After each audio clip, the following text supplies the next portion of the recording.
Halo semuanya, selamat datang kembali di channel ini. Jumpa lagi dengan saya Vicky Himpong. Semoga kalian semua di rumah bersama dengan keluarga tercinta selalu dalam keadaan yang sehat. Ya, kembali lagi kita akan menyaksikan cuplikan video yang sudah dirangkum untuk memberikan kalian semua informasi berita politik terupdate. Semoga ini bisa memberikan tambahan informasi dan mengedukasi teman-teman semua. Tanpa perlu banyak basa-basi, kita akan segera membahas video yang pertama. Ternak Mulyono, anak onta, anak banteng apa? Ya, ini sepertinya Bu Irma dikatai atau diserang ternak Mulyono. Dan ini tanggapan Bu Irma ya. Irma Suryani ini ternaknya Mulyono. Iya. Ternak Saya Mulyono. bilang, saya jawabnya santai aja bang. Alhamdulillah masih anaknya manusia. Iya, Mulyono iya. kan manusia. Iya. Daripada anak onta dengan anak banteng. Ya kan? Berarti kan kalau dia disebut anak onta, dia disebut anak banteng, Betul ya, berarti anak hewan dong. Anak binatang. berarti kan anak binatang. Kalau Betul. mereka aktivis, kalau mereka akademisi, bicara harus terukur. Ya. Itu saja. Saya bukan aktivis 98, tapi saya ingin agar semua aktivis yang ada di Indonesia ini bicara itu terukur.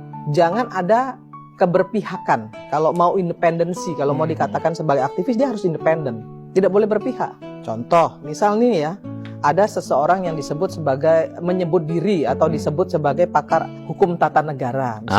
Menurut saya kalau dia baru Bilang nggak Refli Harun kah? ya, belum pakar, ya jangan disebut pakar. Iya. Sebut saja akademisi. Akademisi. Ya kan? Hukum tata negara misalnya, atau praktisi hukum. Kalau belum pantas disebut pakar, ya jangan disebut pakar gitu. Ini kan kadang-kadang terlalu banyak yang menyebut Pengaco dirinya ya, pakar gitu. Iya. Ya, Pakar. siapa yang mengakui Pakar makan yang tanaman. membuat dia diakui sebagai pakar gitu. Nah ini juga memalukan menurut saya. Kalau hanya berdasarkan LHKPN menurut saya receh banget gitu loh. Itu bukti receh banget gitu. Iya.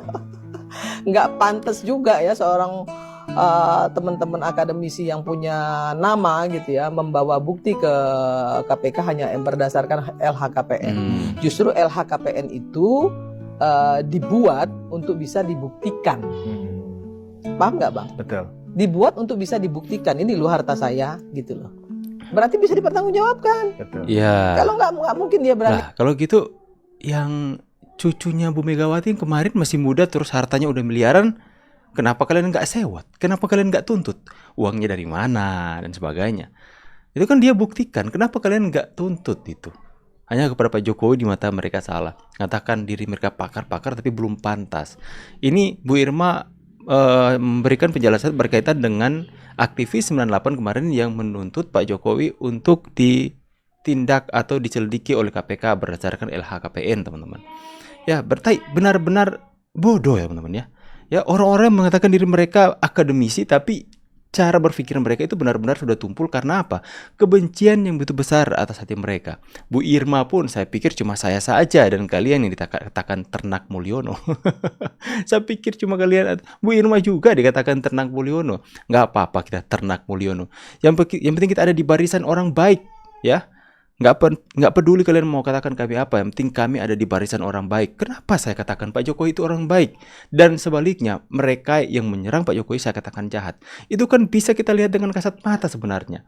Jika kalian mau membuka mata kalian para pembenci Pak Jokowi, coba kalian pernah nggak melihat Pak Jokowi itu menyerang secara frontal, secara personal orang-orang yang menjadi lawan politiknya? Pernahkah nggak kalian itu melihat Pak Jokowi mengatakan misalnya, Hasto Anda seperti Firaun, Hasto Anda itu PKI? Kalian pernah nggak melihat Pak Jokowi itu menyerang lawan politiknya dengan membabi buta seperti itu, seperti yang mereka lakukan kepada Pak Jokowi hari ini? Pernah nggak? Nggak pernah kan? Makanya saya mengatakan Pak Jokowi orang baik karena saya bisa melihat sebagai orang awam, teman-teman. Gak perlu orang yang memiliki spiritual yang tinggi untuk melihat Pak Jokowi itu orang baik, ya. Dihina, dicaci maki, dihujat apa? Pak Jokowi membalas enggak? Pak Jokowi adalah definisi manusia yang tidak membalas kejahatan dengan kejahatan. Malahan kita bisa melihat Pak Jokowi adalah orang yang membalas kejahatan dengan kebaikan, teman-teman. Contoh, kalian mau melihat contoh? Cak Nun itu menyerang Pak Jokowi, mengatakan Pak Jokowi itu Firaun, teman-teman. Sakit. Pak Jokowi apa? Apakah Pak Jokowi mensyukuri? Enggak. Pak Jokowi datang menjenguk, mendoakan agar cepat-cepat sembuh. Itu definisi orang baik. Makanya kalian bodoh kalau mengatakan Pak Jokowi itu orang jahat. Lihat saja. Cerminannya kita bisa lihat dengan seksama, teman-teman. Ya, hanya orang-orang yang hatinya tertutup dengan kebencian yang tidak mau menerima kebaikan orang lain. Presiden terpilih Amerika Serikat Ini Donald yang Trump lagi ramai juga, mengancam teman-teman. akan mengenakan tarif 100% kepada negara-negara yang tergabung dalam BRICS Berbahaya. jika mereka melemahkan dolar Amerika. Ancaman Trump itu ditujukan kepada 10 negara anggota BRICS, yaitu Brasil, Rusia, India, Tiongkok, Afrika Selatan, Mesir, Ethiopia, Iran, Uni Emirat Arab, dan Indonesia. Trump menuntut komitmen BRICS untuk tidak menciptakan mata uang BRICS baru atau mendukung mata uang lain sebagai pengganti dolar Amerika. Pernyataan Trump itu menyusul pertemuan negara-negara anggota BRICS di Kazan, Rusia, Oktober tahun lalu, yang salah satunya membahas peningkatan transaksi non-dolar dan penguatan mata uang lokal. Di tahun 2023, Presiden Brasil Luiz Inácio Lula da Silva pernah mengusulkan pembentukan mata uang bersama di Amerika Selatan untuk mengurangi ketergantungan kepada dolar Amerika.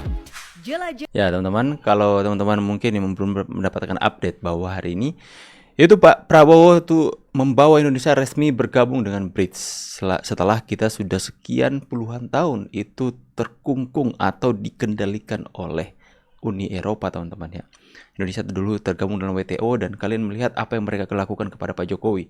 Mereka mendikte Indonesia agar supaya Indonesia tidak berkembang, mendikte Indonesia agar supaya Indonesia tidak mampu untuk mengelola sumber daya alam sendiri karena selama ini mereka yang mengelola sumber daya alam kita sendiri dan mereka menjual kepada kita yang padahal notabene itu adalah milik kita dan itu menjadi harganya berlipat kali ganda dan Indonesia tidak akan pernah berkembang jika melakukan hal itu. Inilah yang dilihat oleh Pak Jokowi, bahwa Pak Jokowi sampaikan bahwa tidak boleh ada satu negara yang mendikte Indonesia. Ya, Indonesia harus bisa berdiri di atas kaki sendiri. Dan Pak Jokowi melakukan hilirisasi dalam negeri. Dari nikel pertama dilakukan, digugat ya teman-teman. Karena mereka tahu mereka akan mengalami kerugian dan Indonesia akan mengalami keuntungan. Makanya pergulatan yang begitu panjang atas Indonesia dengan Uni Eropa teman-teman, dengan World Trade Organization yang Indonesia di dalamnya, itu sampai bergulir sampai hari ini. Pak Prabowo tetap bergulir, tetap mempunyai visi yang sama dengan Pak Jokowi, masuk bergabung dengan BRICS dan kadang-kadang teman-teman, mereka akan meninggalkan dolar dan menciptakan mata uang sendiri dan memperkuat mata uang lokal. Ini adalah hal yang baik, tapi hal yang buruk bagi Eropa, Amerika teman-teman. Makanya Donald Trump mengancam akan membuat 100% pajak. Ya, itu juga akan berdampak juga bagi kami para YouTuber teman-teman. Tapi nggak apa-apa, kalaupun secara global ya teman-teman. Mas Guntur, saya agak protes ini. Dikit-dikit di bawah Jokowi. Ya. Jadi ini Dikit-dikit Jokowi. Ini PDIP benar-benar udah Jokowi fobia teman-teman. Alergi sama Pak Jokowi. Ya, apapun yang terjadi dalam internal mereka, masalah-masalah yang mereka alami hari ini pasti ujung-ujungnya si Guntur Romli, Deddy Sitorus ya akan menyerang siapa teman-teman? Jokowi. Kambing hitam mereka adalah Pak Jokowi. Mau lari kemana lagi ya? Itu benar-benar apa sih? Hanya lucu-lucuan saja teman-teman. Kita melihat hari ini bahwa perkembangan politik hari ini usai juga apalagi kemarin Ahok dipanggil untuk diperiksa KPK sebagai saksi teman-teman. Nggak tahu statusnya akan naik atau enggak. Ya kita bisa melihat bahwa ya itu dalam kubu PDIP sendiri itu mengalami goncangan yang luar biasa karena kader-kadernya teman-teman. Ya banyak pendukung atau banyak fans-fans PDIP yang hari ini mengundurkan diri untuk tidak lagi ada di barisan PDIP karena melihat situasi yang terjadi saat ini. Itu ibu saya juga ya, orang tua saya teman-teman. Ibu saya dulu itu PDIP garis keras teman-teman. Saya juga PDIP garis keras dulu waktu Pak Jokowi ada di dalamnya. Tapi ketika tabir atau tirai itu terbuka dan kita bisa melihat di dalamnya seperti apa isi orang-orangnya,